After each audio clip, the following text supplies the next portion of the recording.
लहानपणी शाळेत असताना इतिहासाचा पिरियड सुरू असायचा. धड्याचं नाव होतं अफजल खानाचा वध. आणि ते सगळं सुरू असताना वर्गातले बाकीचे विद्यार्थी मान वळवू वळवू माझ्याकडे बघायचे. मला तेव्हा काही समजायचं नाही की हे असं का होतं. आमचे सर सगळ्यांना रागवायचे, ए इकडे बघा रे असं म्हणायचं. परंतु माझ्या लक्षात यायचं नाही की या अफजल खानाचा माझा संबंध काय, तो माझा काय लागतो, माझा कोणता नातेवाईक लागतो. मग नंतर मोठं झाल्यावर लक्षात आलं की काही विशिष्ट लोकांनी अभ्यासक्रमाद्वारे, इतिहासाच्या पुस्तकांद्वारे, पोवाड्यांद्वारे, नाटक, चित्रपटांद्वारे एक गोष्ट ठसवण्याचा प्रयत्न केला की छत्रपती शिवाजी महाराज मुसलमानांचे शत्रू होते. वास्तविकता अशी नाही आहे. परंतु ही गोष्ट ठसवण्याचा प्रयत्न केला आणि आम्हा मुस्लिमांना मुद्दामून मोगलांच्या आणि आदिलशाच्या गोटात ढकलण्याचा प्रयत्न केला. परंतु आता काही परिवर्तनवादी चळवळी येत आहेत, त्यांचं साहित्य समोर आणत आहेत, अनेक संशोधक समोर येत आहेत आणि ती वस्तुस्थिती समोर आणत आहेत.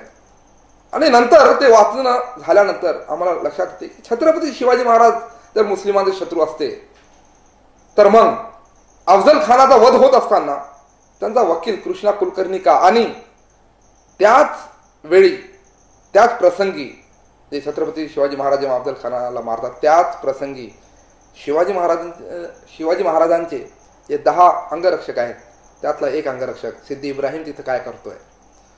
महाराज जर मुस्लिमांचे शत्रू आहेत होते तर मग महाराजांचा तोफ गोळ्याचा प्रमुख इब्राहिम खान तिथं काय करतोय. महाराज जर मुस्लिमांचे शत्रू जर होते तर त्यांचा सरनौबत म्हणजे कोण, लष्कर प्रमुख नूर खान बेग तिथं काय करतोय. लष्कर प्रमुख काय करू शकतो हे नवाज शरीफ आणि मुशर्रफला विचारा, काय करू शकतो.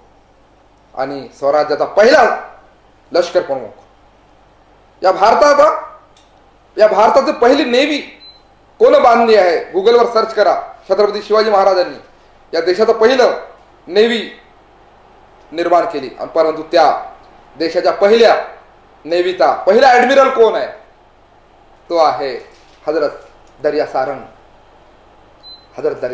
एक मुसलमान पहिला ऍडमिरल. छत्रपती शिवाजी महाराजांच्या सैन्यामध्ये 700 पठाण होते. ते तिथं काय करत आहेत जर महाराज जर मुस्लिमांचे शत्रू आहेत. एवढंच नाही तर जे म्हटलं जातं ना की वेडात मराठे वीर दौडले साप, खरं म्हणजे ते वेगात म्हणायला पाहिजे, वेडे नव्हते ते, वेगात वीर मराठे दौडले साप. त्या 7 वीरांपैकी एक वीर कोण आहे, त्यांची नावं पहा जरा. प्रतापराव गुजर वगैरे. एक नाव आहे सिद्दी हिलाल. हो, या 7 लोकांनी 1200 सैनिकांच्या विरोधात लढाई लढलेली आहे. इतिहासामध्ये आश्चर्यकारक अशी ती लढाई होती. एक प्रकारचा काही इतिहासकार त्याला आत्मघाती हल्ला देखील म्हणतात.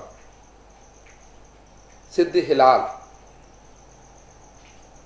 एका युद्धामध्ये सिद्दी हिलालचे 5च्या 5 लेकरं जे आहेत ते शहीद झालेले आहेत. त्याच्यामध्ये एक जो मुलगा होता त्याचा सिद्दी वाहवा हाल करून मारलं त्याला स्वराज्यासाठी.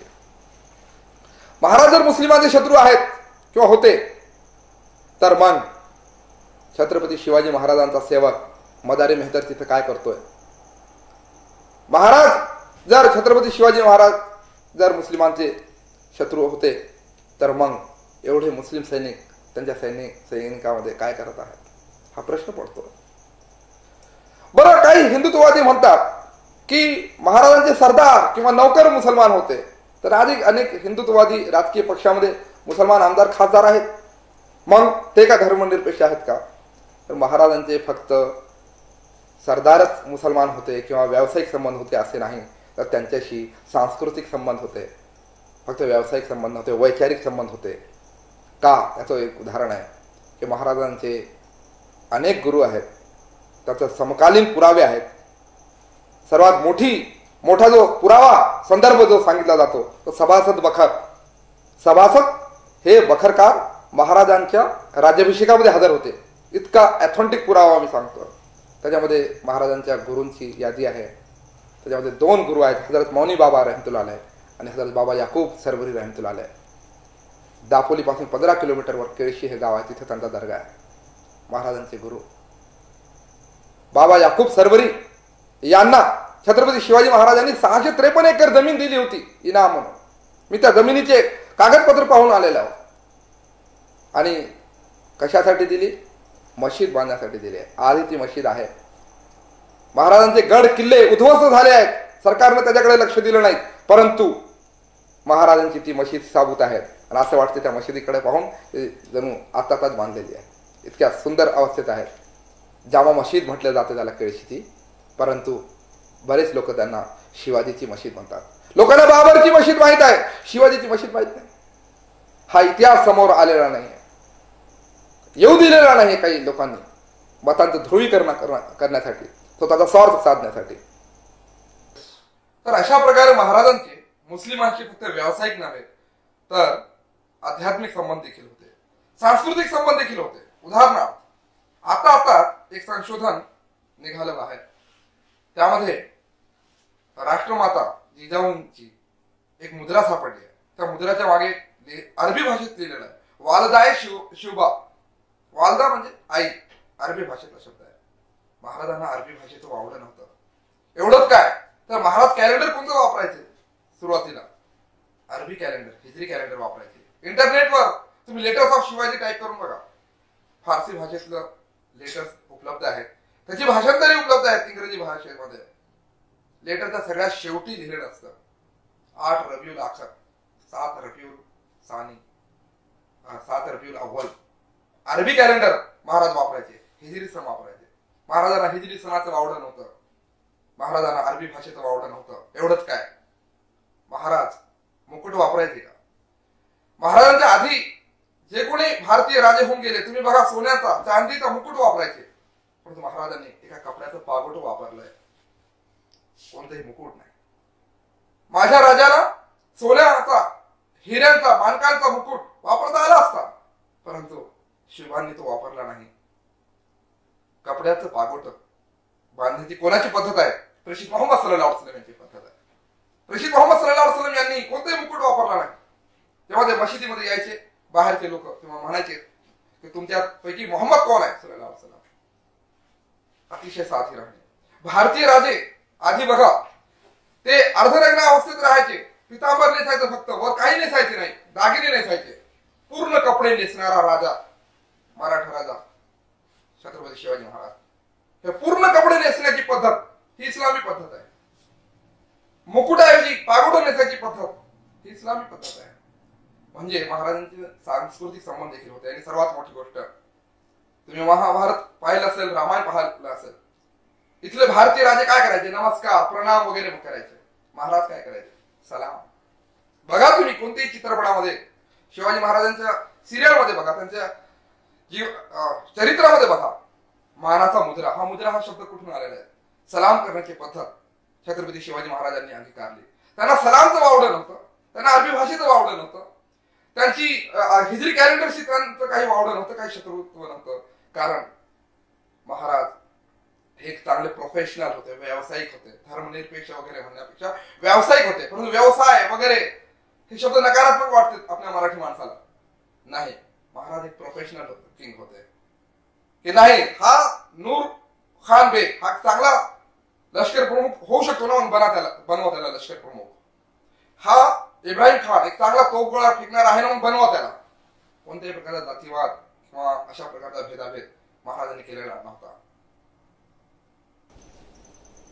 महाराजांचे फक्त मुस्लिमांशी संबंध नव्हते, तर इस्लामी विचारधारेशी देखील संबंध होते. हो, हा फार मोठा गैरसमज आहे की महाराजांचं जे हिंदवी स्वराज्य होतं ते हिंदू स्वराज्य होतं. नाही, हिंदवी म्हणजे हिंदू नाही. जसं लखनौ पासून लखनवी हा शब्द तयार होतो, लुधियाना पासून लुधियानवी हा शब्द तयार होतो, तसंच हिंद पासून हिंदवी हा शब्द तयार होतो. हिंद म्हणजे भारत, अरबी शब्द आहे हिंद. भारतीय स्वराज्य हवं होतं महाराजांना, म्हणून त्याला हिंदवी स्वराज्य म्हटलं जातं. आणि महाराजांच्या एकंदर राज्य कारभारावर, त्यांच्या विचारधारेवर इस्लामचा किती प्रभाव होता हे एका पत्रावरून स्पष्ट होतं. महाराजांनी जिझियाविषयी एक पत्र लिहिलं होतं. गोविंद पानसरे यांनी शिवाजी कोण होता या पुस्तकामध्ये हा संदर्भ दिला आहे. तसेच यदुनाथ सरकारचं the Shivaji and his times याच्यामध्ये हा संदर्भ सापडतो.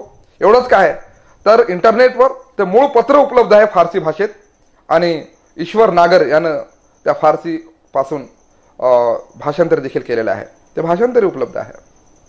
महाराज औरंगजेबाला पत्र लिहितात आणि सांगतात की तुमचा जो अल्लाह आहे तो रब्बुल आलमीन आहे, सगळ्या आलमचा रब आहे, सगळ्या जगतांचा तो पालन करता आहे, तोच आमचा आहे, ईश्वर आहे. अल्लाह आणि ईश्वर हा वेगळे नाही महाराज सांगतात. महाराजांचं अल्लाहशी इमान होतं, अल्लाहवर इमान होतं आणि तो एक आणि फक्त एकच आहे, हिंदूंचा मुसलमानांचा सगळ्यांचा, हे महाराजांचं इमान होतं. दुसरं, महाराज त्याच पत्रात म्हणतात की कुराणात अल्लाहला रब्बुल आलमीन म्हटलेलं आहे. एक अरबी श्लोक कोट करतात महाराज, जो अध्याय क्रमांक 1 आहे सूरे फातिहा मधला. म्हणजे महाराजांनी कुराण वाचलं होतं. त्यावेळेस निश्चितच भाषांतर झालेलं नव्हतं कुराणाचं.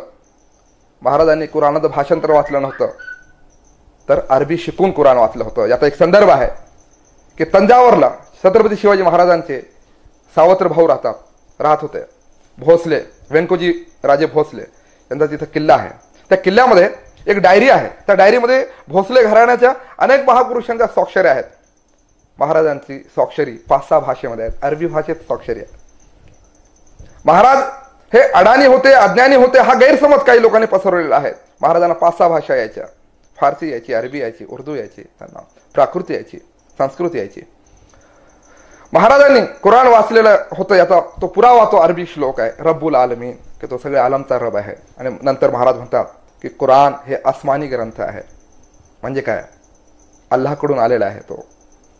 हा मानवाने लिहिलेला नाही आहे तो ईश्वरी ग्रंथ आहे. महाराजांची ही श्रद्धा होती की हा आसमानी ग्रंथ आहे. आणि नंतर औरंगजेबाला सांगतात की तू जिझिया घेतो आमच्याकडून घे, तुला अधिकार आहे जिझिया घेण्याचा, परंतु जिझिया घेण्यापूर्वी ती व्यवस्था कायम कर की ज्या व्यवस्थेमध्ये एक सुंदर महिला सोन्याचे दागिने नेसून एका ठिकाणाहून दुसऱ्या ठिकाणी ती सहज जाऊ शकावी आणि तिची छेड काढली जाऊ नये. महाराज हे जे विधान वापरतात ते काही सामान्य विधान नाही आहे. हे समजून घेण्यासाठी आम्हाला प्रेषित मोहम्मद सल्लल्लाहु अलैहि वसल्लम यांची एक हदीस म्हणजे प्रेषित वचन, हे लक्षात घेतलं पाहिजे की प्रेषित मोहम्मद सल्लल्लाहु अलैहि वसल्लम यांना जी अपेक्षित व्यवस्था होती त्या व्यवस्थेचं वर्णन स्वतः प्रेषित करतात की एक दिवस येईल की एक महिला सना प्रदेशापासून, सना यमन अरबस्तानाचं एक शहर आहे, सनापासून तर मृत सागरापर्यंत, म्हणजे जवळपास काश्मीर ते कन्याकुमारी एवढं अंतर आहे, सनापासून तर मृत सागरापर्यंत एक महिला हातामध्ये सोनं खेळत खेळत ती सहज जाऊ शकावी आणि तिला कोणत्याही जंगली जनावराशिवाय कोणाची भीती नसावी.